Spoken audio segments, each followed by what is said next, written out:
Esa es la voz de Mario Vargas Llosa. Falleció a sus 89 años.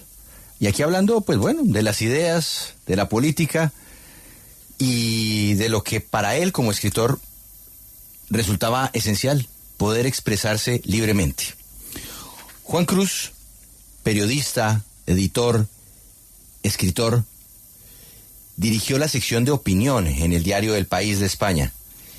Fue además redactor en jefe de la sección Cultura, adjunto a la dirección en El País y trabajó muy cerca de Mario Vargas Llosa. Juan, gracias por estar con nosotros en la W. Buenos días. Gracias a ustedes y gracias por el testimonio ese tan importante que acaban de poner como pórtico a lo que tengamos ahora que decir. Pues detengámonos en ese pórtico, Juan, porque leyendo tantos obituarios que hoy se ven en la prensa global sobre Vargas Llosa, en algunos reparan muchísimo en esa militancia política que para algunos es esencial al personaje, pero para otros resultó lesiva, pues terminó alejándolo de un público que seguramente si él no hubiera tenido esas posiciones, si las hubiera guardado para su fuero íntimo, tal vez no hubieran generado el rechazo que generaban. ¿Usted qué opina al respecto? ¿Vargas Llosa habría ganado más o habría llegado aún más lejos, habría sido aún más universal si no hubiera sido tan político? Mario era en todas las circunstancias, pero está muy bien la pregunta tal como la formulas, porque él en efecto pudo haber sido dos, y era en cierto modo dos, porque sus libros nunca rozaron con ese ámbito político en el que se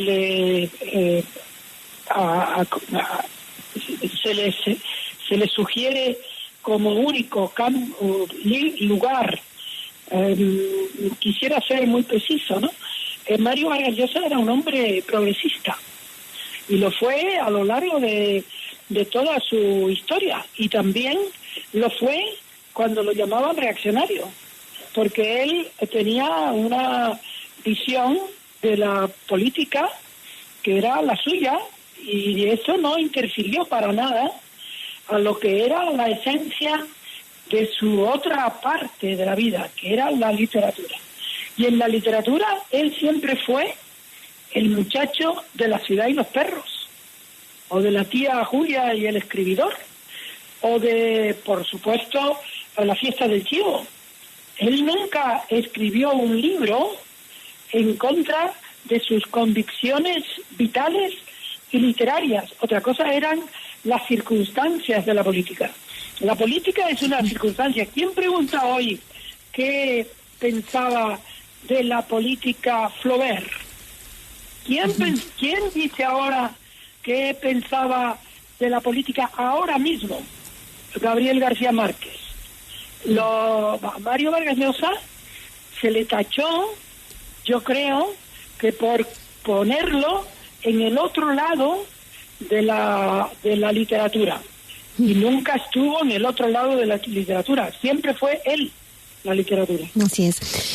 Juan, quiero comentar acerca de la estrecha relación que usted tenía con él, la relación personal, porque además de editor, usted ha recordado hoy que fue su amigo, su compañero de viaje, de experiencias, incluso con su familia desde hace muchísimos años. Y quería preguntarle, pues, ¿cuándo fue la última vez que usted lo vio? ¿Cuándo fue la última vez que habló con él? ¿Y cómo lo vio física y anímicamente? Lo vi 3 veces seguidas.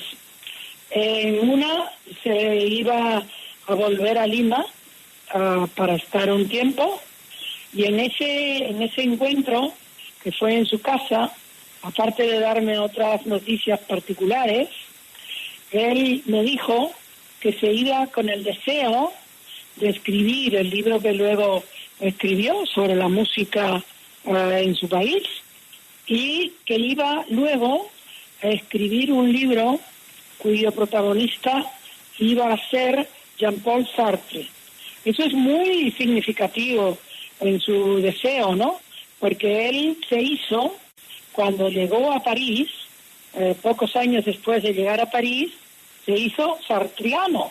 De algunos amigos suyos, también peruanos, que vivían en París, lo llamaban el sartrecillo valiente. Y luego él abrazó, por así decirlo, el estilo de vida o de ver la vida de Albert Camus. Y luego él fue lector de muchísima gente y lector y escritor de muchísimos asuntos, muchos de los cuales desmienten por completo esa idea que hay de Mario Vargas Llosa como un reaccionario. Mario Vargas Llosa creía en los derechos de la mujer, en las luchas de la mujer, en las luchas de los negros. Creía en que Palestina tenía que ser el país que no es y que ahora mismo está siendo asaltado. Lo que pasa es que luego, desde el punto de vista de la economía, de la propia sentido de la libertad, él no quería la inquina para los otros. Él quería una manera distinta de la libertad. Pero eso nunca estuvo en sus libros. Sobre todo nunca lo estuvo en los libros de ficción.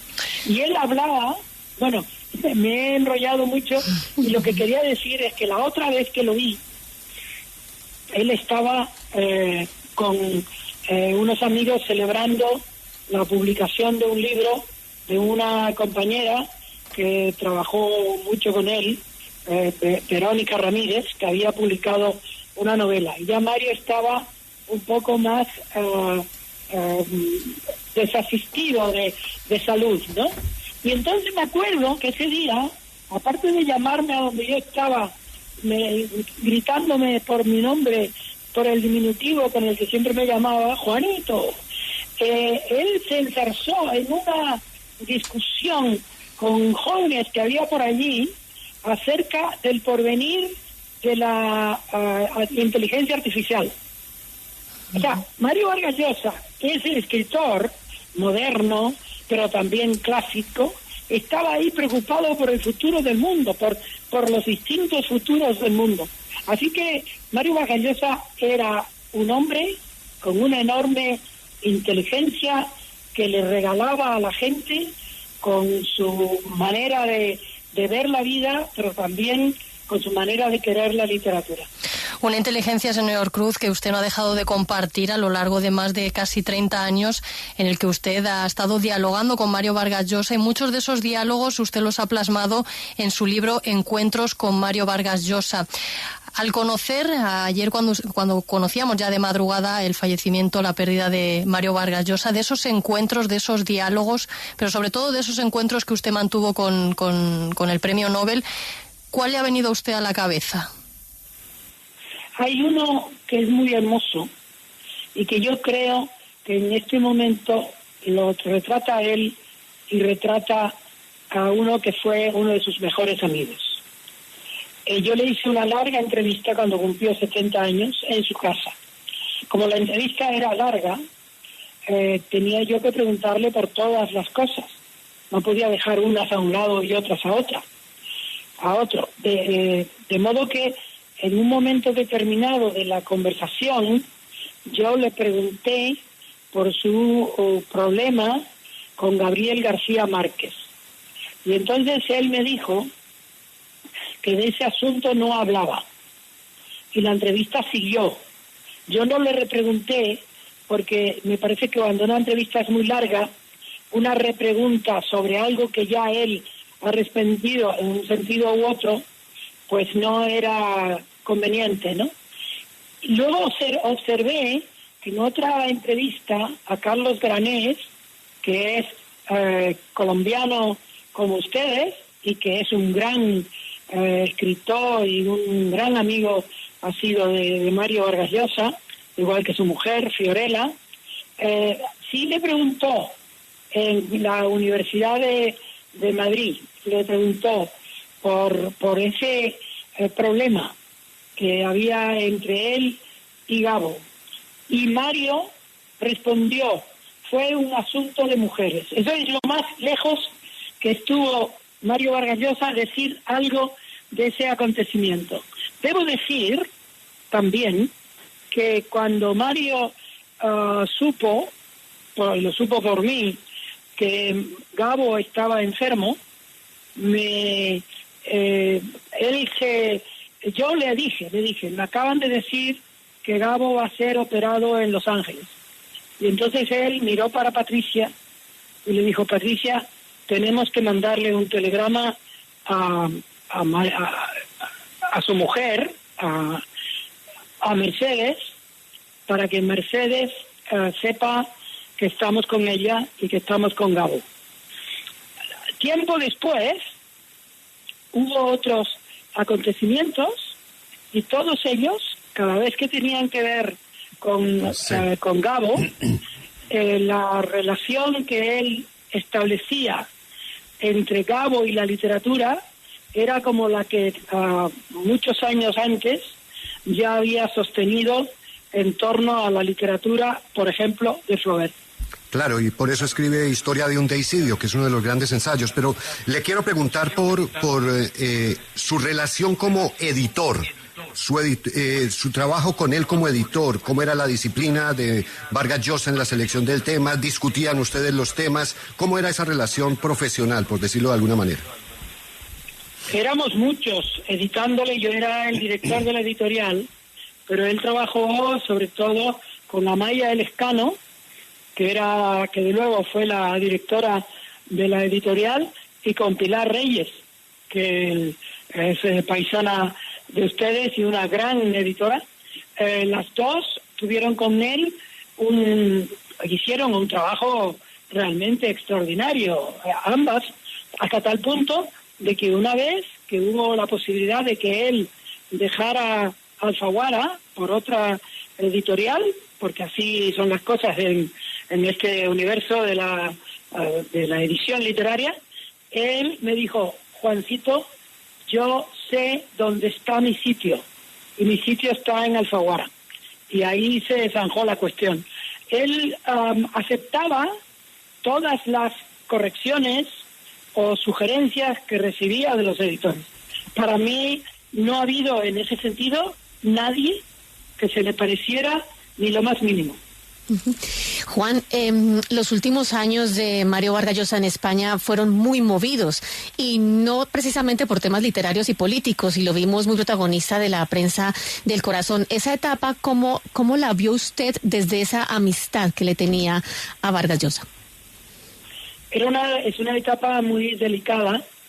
Yo seguí siendo amigo de Patricia y amigo de su familia y amigo de Mario.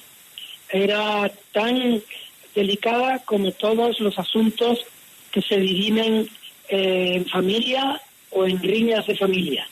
Entonces yo jamás interferí o intervine en ese, digamos, episodio, y yo he escrito ahora un libro que se llama Secreto y Pasión de la Literatura, en el que hablo de Mario Vargas Llosa en esos tiempos, en mejores tiempos y en este tiempo.